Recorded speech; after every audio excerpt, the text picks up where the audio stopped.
Assalamualaikum warahmatullahi wabarakatuh. Bismillahirrahmanirrahim. Alhamdulillahirabbil alamin. Hamdan wa salaman amma ba'du. Kembali lagi pada para pemirsa Nusamba TV dimanapun Anda berada. Alhamdulillahirabbil alamin. Pada kesempatan yang mulia ini, di bulan penuh berkah, bulan suci Ramadan, kita masih diberikan kekuatan oleh Allah SWT untuk mengerjakan ibadah-ibadah di bulan Ramadan. Di antaranya adalah ibadah puasa Ramadan. Puasa Ramadan adalah ibadah yang melibatkan sisi dari rohani dan fisik oleh pelakunya. Puasa Ramadan memiliki sunnah-sunnah dan larangan-larangan.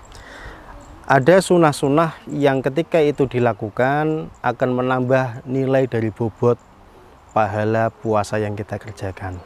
Nah, apa saja sunnah-sunnah yang dikerjakan tersebut? Yang pertama adalah sunnah menyegerakan waktu berbuka puasa.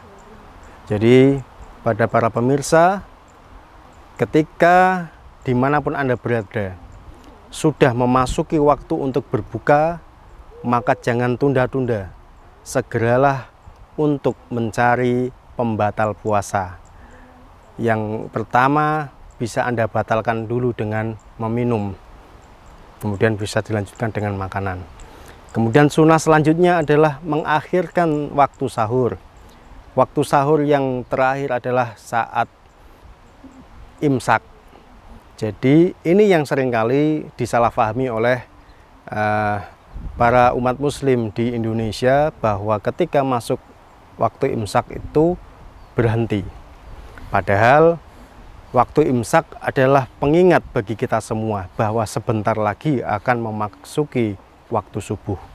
Jadi kalau Bapak Ibu di rumah sudah mulai waktu imsak, sudah makan dan minum, selesaikan ya. Tapi jika belum, segeralah berhenti, karena untuk jaga-jaga agar tidak terbentur dengan waktu subuh. Sunnah yang ketiga adalah berbagi takjil. Siapapun yang berbagi takjil, membantu orang lain untuk berbuka puasa, maka pahala yang sama oleh orang yang dibantu takjil sama diperoleh oleh orang yang memberikan takjil. Selanjutnya sunnah yang keempat adalah meninggalkan perilaku dan perkataan yang tercela.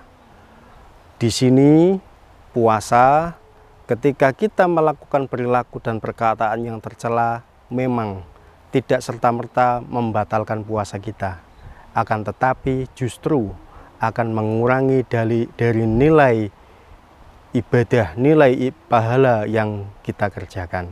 Tentu Bapak Ibu dan kita semua tidak ingin jika kita sudah bercapek-capek puasa, menahan lapar dan dahaga sepenuh hari, kemudian harus hilang hanya karena kita terlanjur berbicara dan berperilaku tercela.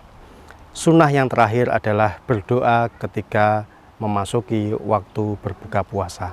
Jadi dengan kita berbuka itu menunjukkan bahwa kita mensyukuri nikmat Allah. Dengan berdoa saat berbuka, kita menikmati rizki dari Allah sekecil apapun. Walaupun dengan berbuka hanya dengan segelas air minum dan 3 biji kurma. Selanjutnya, Bapak-bapak dan Ibu-ibu pemirsa Nusamba TV dimanapun Anda berada, ada larangan-larangan yang harus kita tinggalkan. Yang pertama adalah muntah dengan sengaja. Ya, muntah Bapak Ibu.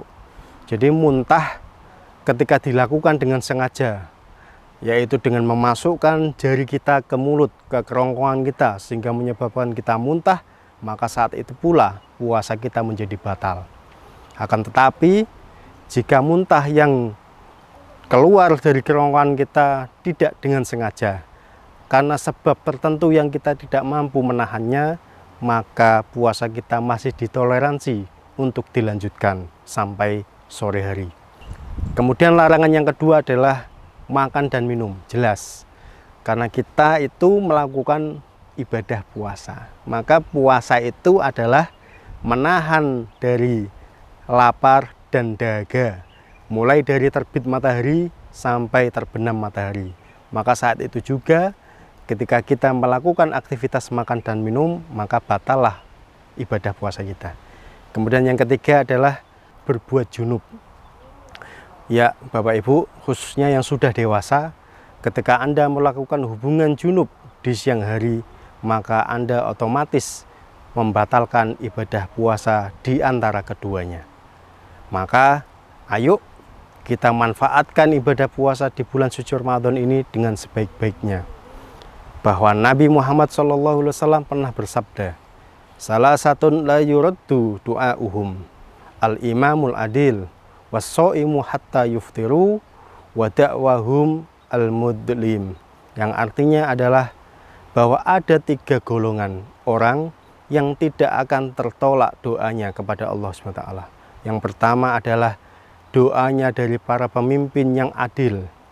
Jadi pemimpin-pemimpin kita yang adil, mintalah doa kepada mereka, insya Allah akan dikabulkan. Doa yang kedua dari golongan orang yang berpuasa sampai dia berbuka puasa.